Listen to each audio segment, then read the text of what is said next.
Here's what they don't tell you about being a naturally intuitive person, okay? Having a strong intuition has quite frankly been my villain origin story because I can't be playing games on the playground like everyone else gets to do.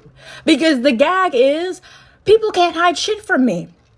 And if I don't know it consciously, I know it subconsciously, okay? People can't be hiding secrets. They can't be cheating on me, okay? Because I'm going to dream about it. That's one thing I'm going to do, okay? And that's the problem.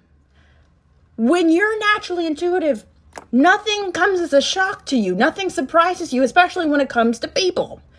And that's not fun for me. And that's not fun for the other person because they just can't people be trying to hide shit, okay? People be trying to play in your face.